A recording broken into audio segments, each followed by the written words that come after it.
പെഹൽഗാം ദുരന്തത്തിനെ പറ്റിയിട്ട് നമുക്കൊന്ന് നോക്കാം. 2025 പെഹൽഗാം ആക്രമണം ഇന്ത്യയുടെ ഭരണത്തിലുള്ള ജമ്മു കാശ്മീരിലെ പെഹൽഗാം എന്ന് പറയുന്ന ഗ്രാമത്തിന് സമീപം 5 ആയുധധാരികളായ ഭീകരർ നിർമുസ്ലിം വിനോദസഞ്ചാരികളെ ലക്ഷ്യം വെച്ച് നടത്തിയ ഒരു ആക്രമണമായിരുന്നു. 2025 ഏപ്രിൽ 22 നടന്ന ആ ആക്രമണത്തിൽ 26 സാധാരണ പൗരന്മാരാണ് കൊല്ലപ്പെട്ടത്. ഭീകരർ പ്രധാനമായി ഹിന്ദു തീർത്ഥാടകരെ ലക്ഷ്യമാക്കിയിരുന്നെങ്കിലും ഒരു ക്രിസ്ത്യൻ വിനോദസഞ്ചാരിയും ഒരു പ്രദേശവാസിയായ മുസ്ലിമും ആക്രമണത്തിൽ കൊല്ലപ്പെട്ടിട്ടുണ്ടായിരുന്നു.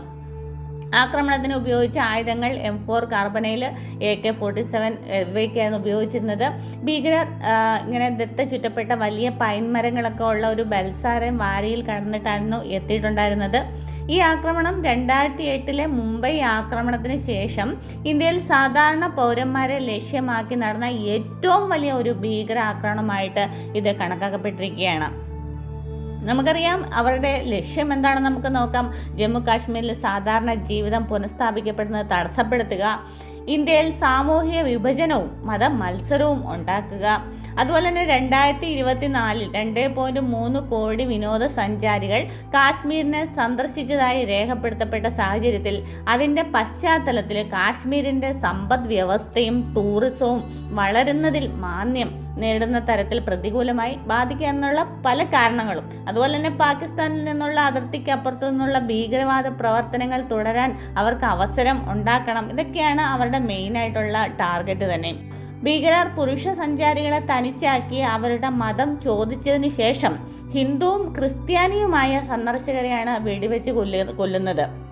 ചില സന്ദർശകരോട് ഇസ്ലാമിക കലിമ, അതായത് മതവിശ്വാസ പ്രഖ്യാപനം അനുസരിച്ചിട്ട് അത് ഉച്ചരിക്കാൻ ആവശ്യപ്പെട്ടു. ഇതുവഴി മുസ്ലിം അല്ലാത്തവരെ തിരിച്ചറിയാനായിരുന്നു അവരുടെ ശ്രമം. അങ്ങനെയാണ് 26 പേര് ഈ അവസരത്തിൽ കൊല്ലപ്പെട്ടത്. ഇതിൽ 25 പേർ സന്ദർശകരും ഒരാൾ പ്രാദേശിക മുസ്ലിം പണി ഓപ്പറേറ്ററും ആയിരുന്നു. ഈ പണി ഓപ്പറേറ്റർ ഭീകരരുടെ തോക്ക് പിടിച്ചെടുക്കാനൊക്കെ ശ്രമിക്കുമ്പോഴാണ് അയാൾ കൊല്ലപ്പെട്ട സന്ദർശകരിൽ ചിലർ പുതുതായി വിവാഹം കഴിച്ച ദമ്പതികളും ഉണ്ടായിരുന്നു.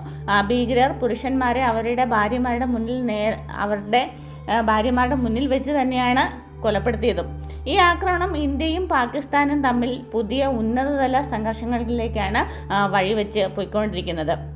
അപ്പോൾ ഇന്ത്യ പാകിസ്ഥാനെ അതിൻ്റേതായ രീതിയിൽ കാണുക തന്നെയാണ്. അതിർത്തിക്കിടയ്ക്കിടയ്ക്ക് ഭീകരത ഇങ്ങനെ നിലനിർത്തിക്കൊണ്ട് തന്നെയാണ് പാകിസ്ഥാൻ എപ്പോഴും തുടരുന്നത്. അതുകൊണ്ട് തന്നെ ഇന്ത്യ ശക്തമായ ഒരു തിരിച്ചടിക്ക് ഒരുങ്ങിക്കഴിഞ്ഞു. എന്താണെങ്കിലും ഇന്നത്തെ സംഭവത്തോടു കൂടി തിരിച്ചടി വളരെ ശക്തമായ ഒരു മനോഹരമായ കാര്യം തന്നെയാണ് നമ്മുടെ ഇന്ത്യ കാഴ്ചവെച്ചിരിക്കുന്നത്.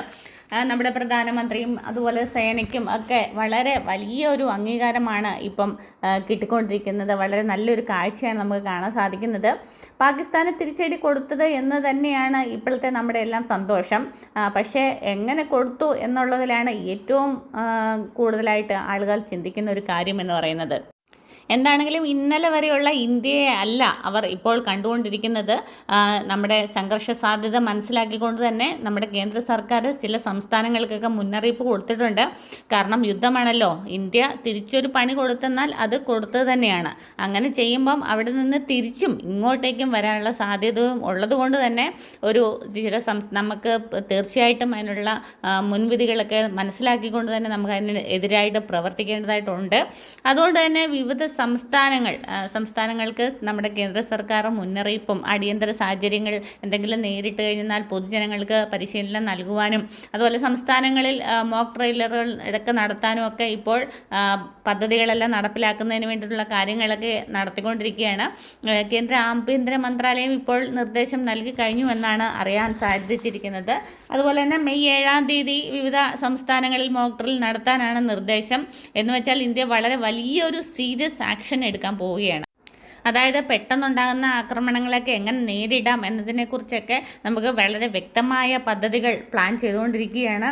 അത് തന്നെയല്ല, പ്രധാനപ്പെട്ട കെട്ടിടങ്ങളുടെയും അതുപോലെ പ്ലാന്റുകളുടെയൊക്കെ സംരക്ഷണത്തിനായിട്ടുള്ള നടപടികൾ നടത്തിക്കൊണ്ടിരിക്കുന്നു. അപ്പോൾ പലിശ സഹിതമാണ് നമ്മുടെ ഇന്ത്യ തിരിച്ചടി കൊടുത്തിരിക്കുന്നത്.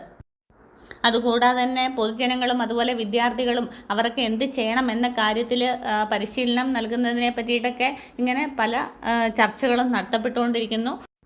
ഇപ്പോൾ വളരെ ദുഃഖകരമായ വാർത്തയാണ് കിട്ടിക്കൊണ്ടിരിക്കുന്നത്. നമ്മുടെ ഇന്ത്യൻ സേന പാകിസ്ഥാനെതിരായിട്ടുള്ള ഭീകരാക്രമണ പ്രവർത്തകർക്ക് മാത്രമാണ് ഷെല്ലാക്രമണം നടത്തി അവരെ നശിപ്പിച്ചതെങ്കിൽ പാകിസ്ഥാൻ വീണ്ടും ഇന്ത്യക്കെതിരായിട്ടുള്ള അതിർത്തി പ്രദേശങ്ങളിലെ ഗ്രാമവാസികളുടെ അടുത്ത ഭീകരാക്രമണം ഇപ്പോൾ നടത്തിക്കൊണ്ടിരിക്കുകയാണ്.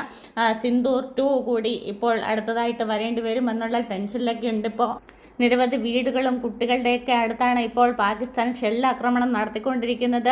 വളരെ മാരകമായ ക്രിട്ടിക്കലായിട്ടുള്ള സിറ്റുവേഷൻ കൂടി തന്നെയാണ് ഇപ്പോൾ കടന്നു പോയിക്കൊണ്ടിരിക്കുന്നത്. ഷെല്ലാക്രമണത്തിൽ ഇപ്പോൾ 15 പേരാണ് മരിച്ചിരിക്കുന്നത്. ഭീകരരെ 12 പേരെയാണ് കൊല്ലാനായിട്ട് ഇന്ത്യക്ക് സാധിച്ചിരിക്കുന്നതും.